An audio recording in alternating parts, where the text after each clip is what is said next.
In 1204, a Christian army, men who swore before God to liberate Jerusalem, stood at the walls of the greatest Christian city on earth, and they attacked it. They didn't fight Muslims. They didn't march to the Holy Land. They turned their swords on their own brothers in faith, burned their churches, looted their gold, and left one of the most magnificent cities in the world in ruins. This wasn't a mistake. It was a plan. And the man behind it was nearly 100 years old, completely blind, and arguably the most dangerous political mind of the medieval world. This is the story of how one man hijacked an entire crusade and used it to steal an empire. To understand what happened in 1204, you need to go back a few years. Back to a Europe that was frustrated, humiliated, and hungry for a win. The Crusades had not gone the way the Church had hoped. Jerusalem, the holiest city in Christendom, was under the control of Saladin's successors. The previous attempts to take it back had failed, stalled, or collapsed into embarrassing retreats. Then, in 1198, a new pope came to power, young, ambitious, absolutely convinced he could succeed where others had failed. Pope Innocent III. He called for a new crusade, but this time with a smarter strategy. No more grinding overland marches through hostile territory. This time, the Crusaders would sail across the Mediterranean and hit Egypt first. Egypt was the engine of Muslim power in the region. Take Egypt and Jerusalem would follow. It was a bold plan, a good plan even, but it had one fatal flaw. The Crusaders had no fleet. If you needed ships in the medieval world, there was really only one place to go: Venice. In 1201, Crusader envoys arrived in the city and were received by its ruler, the Doge, Enrico Dandolo. And here's where you need to pause and really picture this man. He was somewhere in his late 80s, possibly older, blind, likely from an injury years earlier. And yet every account of him describes the same thing: a mind like a razor, alert, calculating, always thinking 3 moves ahead. Venice agreed to build the Crusaders a fleet, enough ships to carry 33,000 men, 9,000 horses, and 9 months of supplies across the sea. In return, the Crusaders would pay 85,000 silver marks. That was an almost incomprehensible amount of money.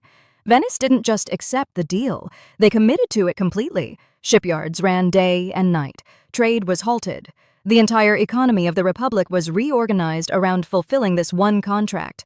Because Dandolo understood something the Crusader knights didn't. This wasn't charity. This was leverage. By 1202, the fleet was ready. Ships stretched across the Venetian lagoon as far as the eye could see. Venice had held up their end completely. But the Crusaders hadn't. The army that showed up was far smaller than expected, and when they counted their funds, they were short by more than a third. They had barely 51,000 marks. Venice was owed 85,000. Think about what that meant for Venice. They'd spent over a year building this fleet. They'd shut down their trade network, and now the men they built it for couldn't pay. Any other ruler might have walked away, declared the deal broken, cut their losses. Dandolo didn't cut his losses. He restructured the deal. He told the Crusaders, "You don't have the money, but maybe you can earn it. There's a city on the Adriatic coast, Zara, that used to belong to Venice. It rebelled and came under Hungarian protection. Help us take it back, and we'll defer the debt." The Crusaders were trapped. Without Venice, they had no ships. Without ships, they had no crusade. They agreed. What happened next crossed a line that could never be uncrossed. In November 1202, the Crusader army, men bearing the cross of Christ, sailed to Zara and sacked it, a Christian city, Catholic, under the protection of a Catholic king. Pope Innocent III, when he heard the news, was incandescent with rage. He excommunicated the entire army, every single soldier. Damned by the very pope who had called them to war, it barely slowed them down. Because this is what happens when you mix desperation with debt. The moral framework starts to bend, then it breaks. And once you've attacked one Christian city, the next one becomes easier to justify. They were drifting now, away from Jerusalem, away from the original mission, into something darker, something being steered by a blind man who knew exactly where he was going. Then came the offer that turned a diverted crusade into something else entirely. A young Byzantine prince named Alexios arrived in the Crusader camp. He was the son of a deposed emperor. His father had been overthrown and blinded by a usurper, locked away, forgotten. Alexios had escaped, and now he was making the rounds of European courts, desperate for military support. And he came bearing an extraordinary offer. "Help me retake Constantinople," he said. "Put me on the throne. And in return, I will give you money, supplies, Byzantine troops for your crusade, and I will even bring the Eastern Orthodox Church under the authority of Rome." For the Crusaders, it meant solving their debt problem and refueling their campaign in one stroke. For Dandolo, he saw something else entirely. Constantinople was the richest city on earth. It sat at the crossroads of every major trade route between Europe and Asia. And for decades, Byzantine emperors had been squeezing Venetian merchants, revoking their privileges, playing them against their rivals. Why fight your way to Egypt when you could walk into Constantinople? In the summer of 1203, the Crusader fleet sailed, not south toward Egypt, not east toward Jerusalem, but northeast, toward Constantinople. The city that saw them coming must have felt a chill unlike anything it had known. These were fellow Christians, fellow subjects of the same God. And they were sailing in formation, with siege equipment, backed by the full naval power of Venice. After weeks of fighting, the city fell. The reigning emperor fled. Alexios IV was installed on the throne of the Byzantine Empire, just as promised. For about 5 minutes, it seemed like the gamble had paid off. Then, reality arrived. The treasury was empty. The people despised Alexios. Fires broke out across the city, massive, uncontrolled blazes that consumed whole districts. And the more Alexios tried to fulfill his promises by squeezing his own population for money, the more they hated him. By early 1204, they'd had enough. Alexios was overthrown and strangled. A new emperor took power, and he told the Crusaders in no uncertain terms that he owed them nothing. The army was now stranded, deep in hostile territory, no money, no supplies, no way forward. Dandolo made a decision. The Crusader leadership gathered to debate their options. Go home in shame, fight their way out, or do the unthinkable?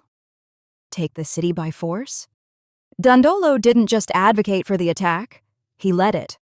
According to historical accounts, when the Venetian ships first approached the Constantinople walls and hesitated, it was Dandolo himself, nearly 100 years old, blind, who stood at the bow of the lead galley and ordered it forward. He would land on the shore first, or die trying. The ships moved.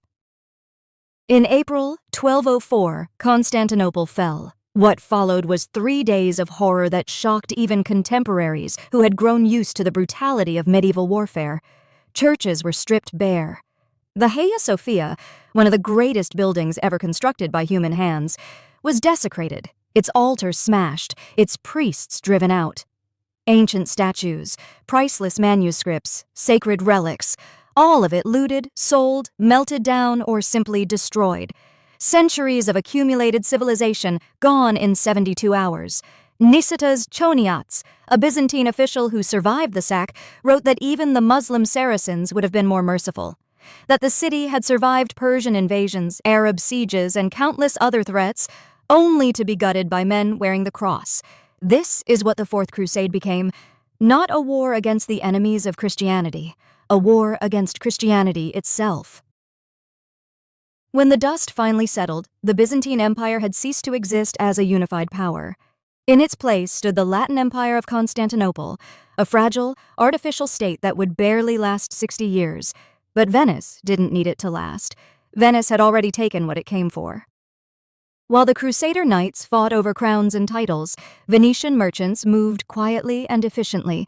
They secured the ports, the islands, the strategic choke points along the Aegean trade routes. By the terms of the post-conquest division, Venice claimed roughly 3/8 of the Byzantine Empire, not the grand cities, but the commercial arteries, the places that made money. The 4 bronze horses that had stood in the hippodrome of Constantinople for centuries were loaded onto a Venetian ship and sailed home. Today they stand, well, replicas do, above the entrance to St. Mark's Basilica in Venice. a permanent trophy, a quiet declaration. We were here. We won. As for Dandolo, he never went home. He died in Constantinople in 1205 and was buried inside the Hagia Sophia itself. The man who engineered the destruction of the Byzantine Empire laid to rest in the heart of it. There's something almost poetic about that, and deeply unsettling. The consequences echoed for centuries. The Byzantine Empire eventually reclaimed Constantinople in 1261, but it was never the same. The wealth was gone. The infrastructure was broken. The confidence had been shattered. The empire spent its remaining 200 years in slow, painful decline, fighting off enemies it no longer had the strength to repel. In 1453, the Ottomans under Sultan Mehmed II finally took Constantinople. The last emperor died fighting on the walls. Many historians will tell you that the Fourth Crusade didn't just weaken Byzantium, it made that final fall inevitable. That 1204 was the wound that 1453 finished. Think about that. A crusade launched to defend Christian civilization ended up destroying it. And through all of it, the figure who stands out most isn't the young pope with his grand ambitions, or the desperate prince selling promises he couldn't keep, or even the Crusader knights rationalizing each betrayal as they went. It's the old blind man. Dandolo couldn't see a single thing around him. Not the fleet he built, not the walls of Constantinople, not the fires his decisions started. But he saw the whole picture clearer than anyone. He saw that the Crusaders' desperation was a tool, that their debt was a leash, that a young prince's ambition was a door, and that on the other side of that door was the greatest commercial prize in the medieval world. He didn't conquer Constantinople with an army. He did it with patience, with leverage, with a century of accumulated understanding about how power actually works. The man everyone underestimated, too old, too blind, too frail, turned out to be the most dangerous person in the room. He almost always is. If you're the kind of person who thinks history is just memorizing dates, stories like this are why you're wrong. Subscribe. Because every week we go deeper into the moments that actually explain how the world got the way it is. The next one might just change how you see everything.